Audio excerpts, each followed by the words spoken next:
Hey y'all, so I'm stuck at home right now, so I didn't get a chance to do this workout, but want to talk through it anyway. We got an 8-minute AMRAP, 10 toes to bar, 10 strict ring dips, 20 jumping lunges.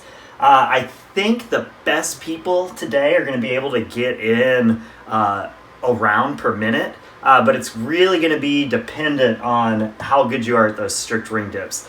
We've got a few people in the gym that can do 30 to 50 plus strict ring dips, which is ridiculous. It's just crazy. So, but if you are one of those people, then you're likely also able to do a lot of toes to bar, and the jumping lunges are going to be annoying in this one, but it's not really going to be a showstopper, just kind of an annoyance. So I feel like if you get that person that can be really good at ring dips, that I think they're going to be able to go more than a round per minute on this one. But I think for most people, anywhere in that like 5 round range is going to be really, really good. So if you don't have a pull-up bar to do your toes to bar on, we're just going to do candlesticks. These are also called anchored laying leg raises. And if you don't have rings to do dips, we're just going to change the number to 3 times. So it'll be 30 knee push-ups. Then, like we always like to do, with these, before we scale the actual exercise, we like to scale the number of reps first.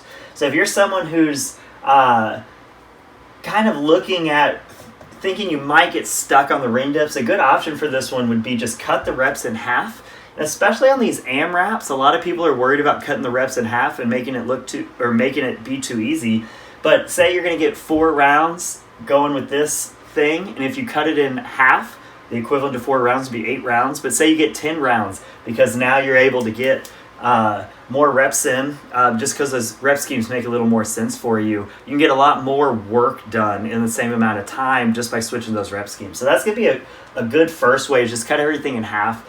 If you know that you'll be fine on the lunges, toes to bar you're fine, and you're just really worried about the strict ring dips, you can change that one specific number down, and maybe dropping that 10 down to a 5 or a 7, something like that is going to make a lot of sense. For the people doing 10, you should be able to do at least 20 strict ring dips in a row. Usually what that feels like is when you're warming up, 3 to 5 feels easy, but not a complete joke.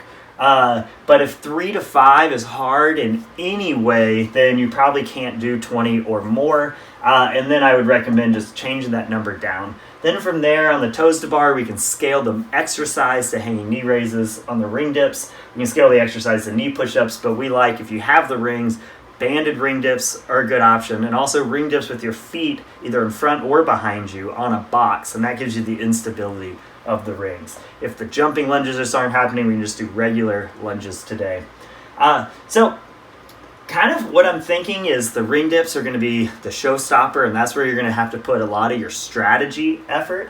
I think toes to bar, most people are going to be able to go either, the best will go unbroken the whole workout, but I think 5 and 5 or 4-3-3 is going to be a good strategy for people. And ring dips, I think what's going to happen to a lot of people is they're going to start strong, and then they're going to burn out really, really fast. So what I recommend is your first 2 rounds, and then the first set of the 3rd round, be real conservative on your ring dips. Maybe something like breaking it up into 3 sets, and then that'll give you probably 5 minutes or more to get really aggressive if you think you went out too slow. But I think there's a lot more risk in coming out too fast, especially something like the strict ring dip.